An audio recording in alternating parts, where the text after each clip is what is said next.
My mom bought this for me. She said it looks like me. So cute.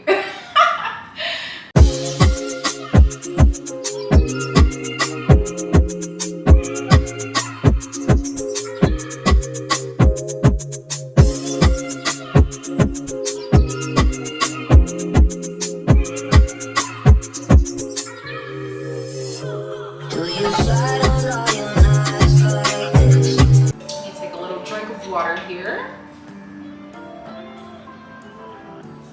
So this bottle, and it got a little scuffed up when I was traveling, but my mom bought this for me. She said it looks like me. So cute. But anyway, Medellin has a lot of infrastructure. Like, by no means is this a place where it's just like, oh my God, you know, like the way that I think a lot of countries outside of the US are depicted. But that's another story for another day.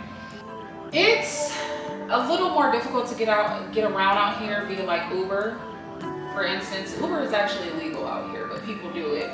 It might say a block of addresses versus bringing you to that specific location. So that was one thing, you know, that can be a little frustrating sometimes, but it's not too bad because it doesn't typically happen. But in this case, it did happen. I went with my boyfriend. It was downtown. And so downtown is a little bit, you know, hide your wife, hide your kids. No, I'm not gonna say it like that because people put such a bad connotation on foreign countries. I'm not gonna do that. This is a beautiful, banging, amazing place. So big energy. We're not talking about small energy. Anyway, we go down to the beauty supply. There's a young Latina lady that was super professional, super helpful. She was so willing to work with me in terms of translate. I was just having her running all around. That's another thing. Most of their beauty supplies, they will have it behind the counter. It's not typical like US beauty supplies where you're able to kind of walk around and pick your own stuff out. No, you come in, you do your transaction, let me get boom, boom, boom, and then that's it. Kind of like when you're buying hair behind the counter. But just imagine us buying hair behind the counter, but everything is behind the counter. Anyway, so I go in, the girl is super amazing. She's on point, like she's getting me all the way together. I'm asking her questions, she's talking back to me. So when we get to like maybe my second to last item that I wanted to purchase, two other women get involved and she just like disappears to the background.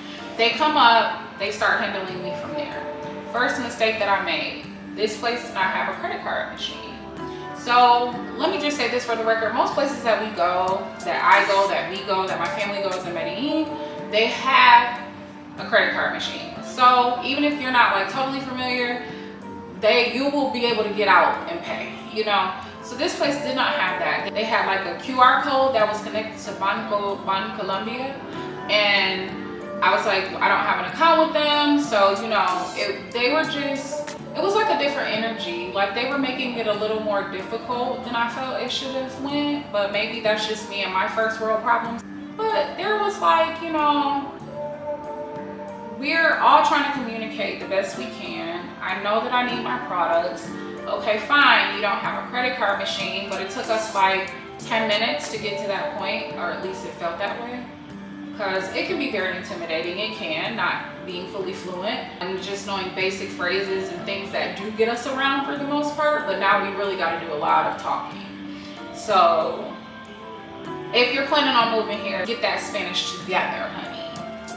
Boy, girl, whomever, get it together. So yeah, they didn't have a credit card machine. It takes them 5-10 minutes to tell us that. They just keep pointing to the QR code like, you need to use this.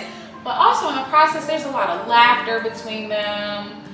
I did pick up on some words because I do know some Spanish. I am not an intermediate or an expert by any means, but I will get there because I choose to be here. And I feel like, you know, if I'm gonna be here, then we gonna make it count.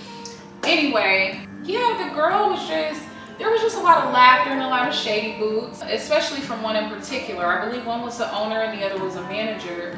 And the one that I believe may have possibly been the manager, she was just really acting up. And then I discovered later on, I believe she was a more dingy soul.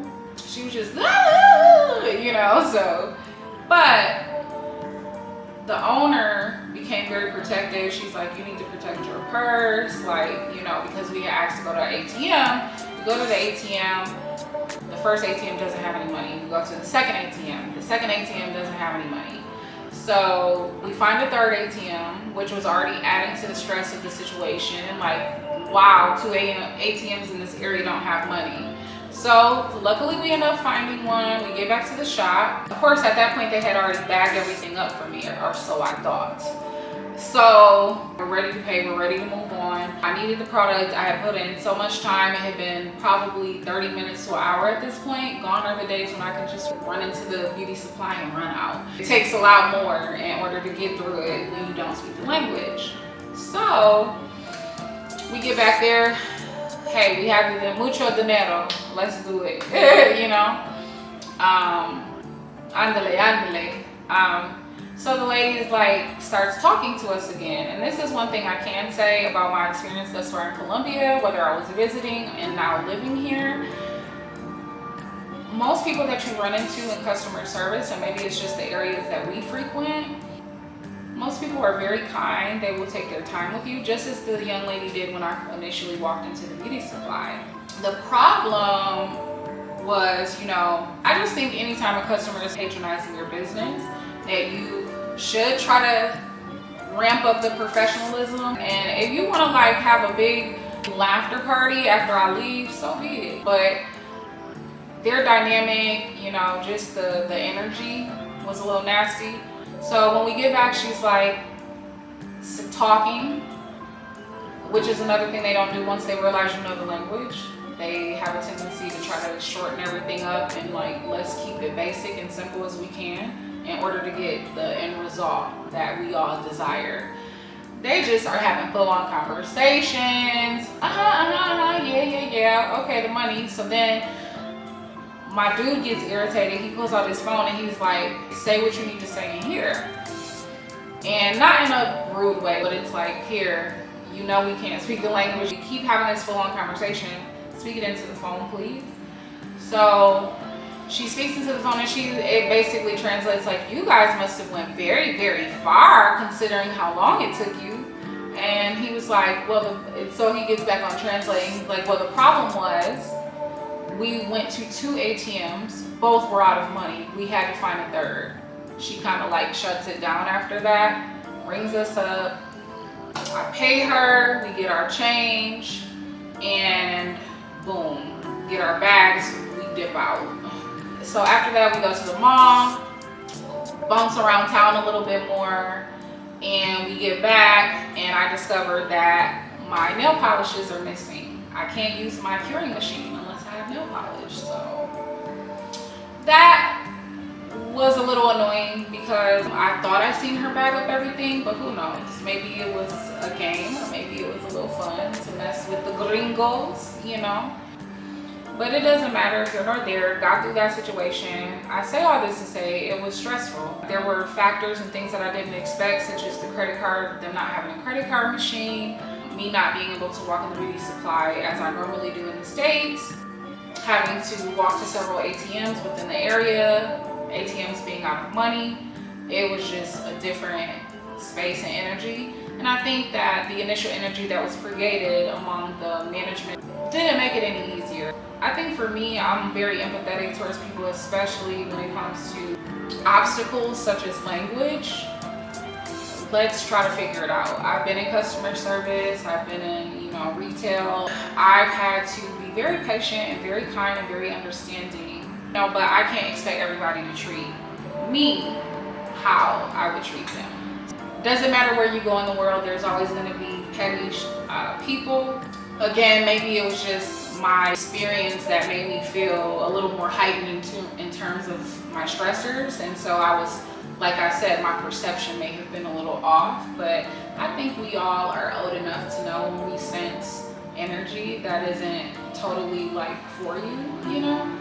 So anyway, with that being said, that completes this video and my short story time. Thank you guys so much for watching. I'm happy to have you. I've noticed that I've gotten quite a few new subscribers. Thank you all so much for subscribing. It means the world to me. This has taken me a really long time to do. I've been thinking about this for years, so your support and your love and you like just taking that small bit of time out of your day to watch my video, I do not take it lightly. So don't forget to like, comment, and subscribe. Everything that I've spoken about will be in the description box below. I'll most likely post American links so that you guys can pick up these products if you've never heard of them. And for the ones that are Colombian, I will link the websites in the description box below. So until next time, this is Keisha the Swaganista, and remember that swag is more than fashion, it's a lifestyle. Have a good one.